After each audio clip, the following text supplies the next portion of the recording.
All right, Shalom. I want to start out by giving all praise, honor, and glory to Yahweh Shema Shai, by Shema Kakodash. Double honor to the apostle, and great millstone. Shalom to all that came out there pushing the word of sincerity and in truth. Yeah, I just want to do this lesson on striving for the mastery. Yeah, so I went to Chat GPT and typed in strive for the mastery just to extract a few points, and speak in regard to such. But I jump straight into it, through the spirit. But it says striving for mastery is the lifelong pursuit of excellence in your chosen craft. Yeah, and as we know, our craft is this truth. This is a form of work, and with all forms of work, you are dedicated, Paul, Peter, Yahweh Shai, the disciples, the men within the scriptures, they were extremely dedicated to their ministry. Us brothers, we were talking about the points of magnifying yourself, magnifying your office within this truth, delving a little bit more deeper into who you are and what you want to become, and it requires, like I said, dedication, full scale commitment. And it's going to go into all these things. It says it requires deep, deliberate practice, and the scriptures speak about those that practice in her, the saying goes, practice makes perfect, so you rehearse, you learn, you develop, and it starts to become second nature.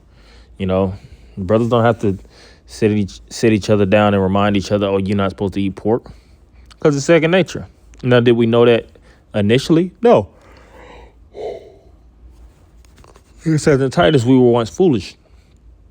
But when you come into this truth and you get more seasoned, you start to put off the old man and you practice better hobbies or habits more so. You see? So it says immense discipline, not just any form of discipline, casual, just doing. This is levels of discipline, which the root word of discipline goes into being a disciple. So us brothers are disciples, and we have taken the position of discipleship up under this truth.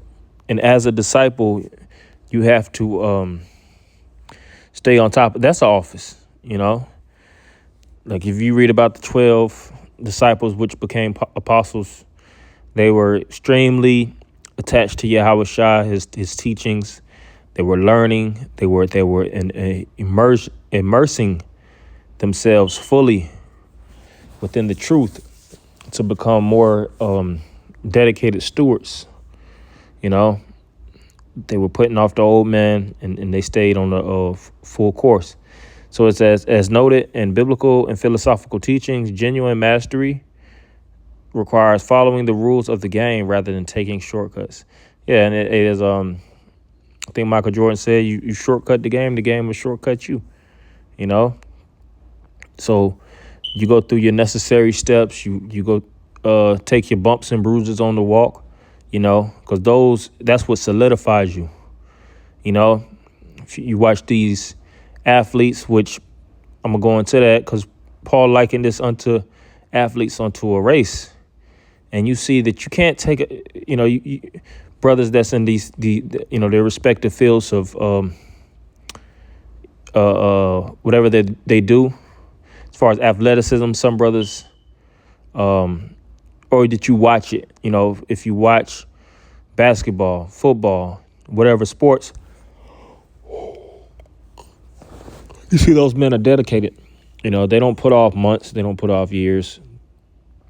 Every day they're working towards something. Physical training,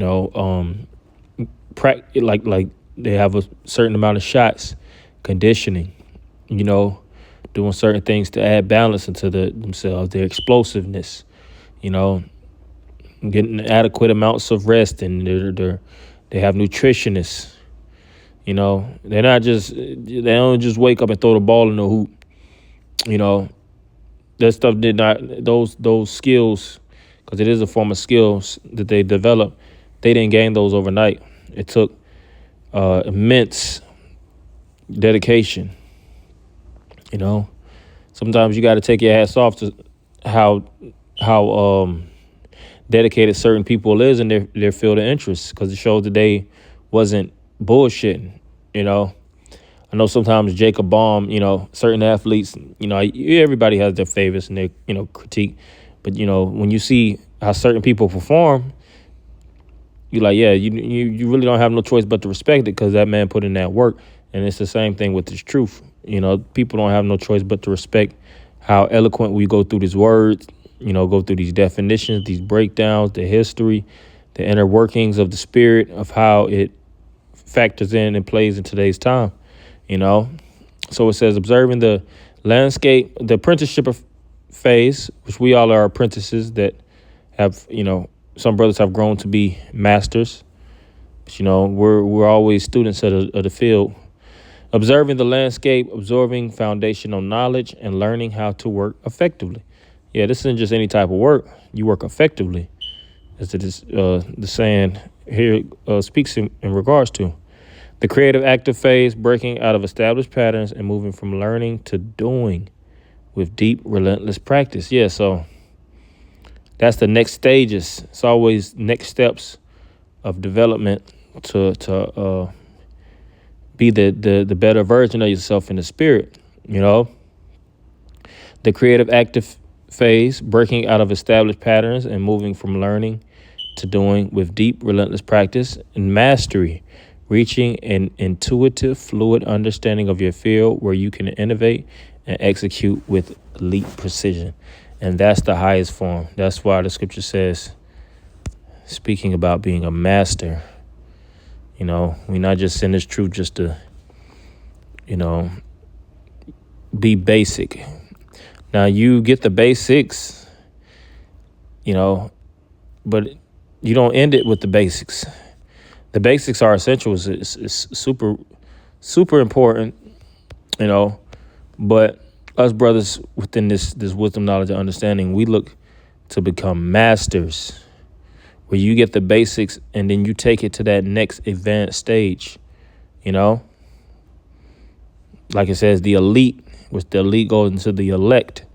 We're trying to be on that elite level. Like you got basketball, right? You got some people that can play basketball on a very basic level.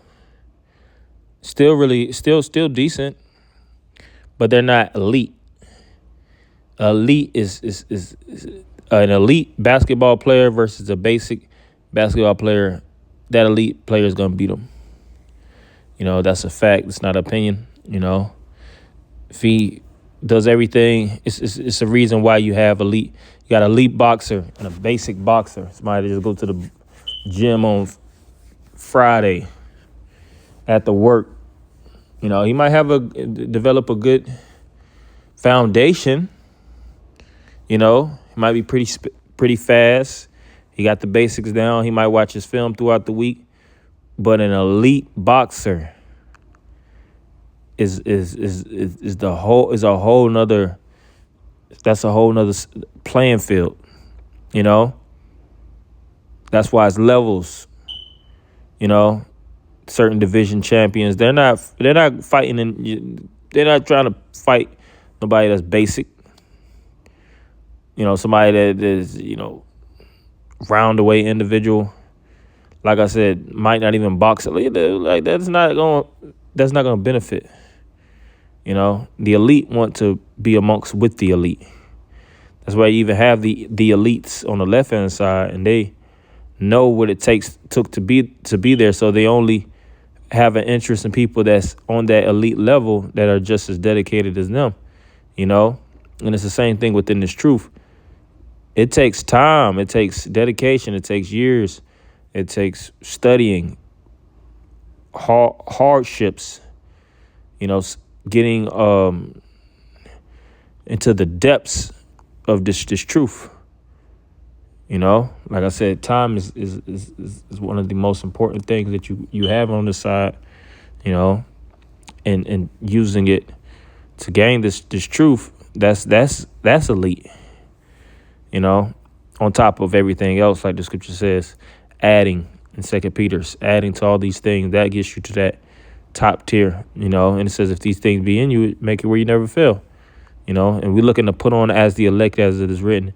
So this is Psalm 37:37. Mark the perfect man and behold the upright, for the end of that man is peace. Yeah.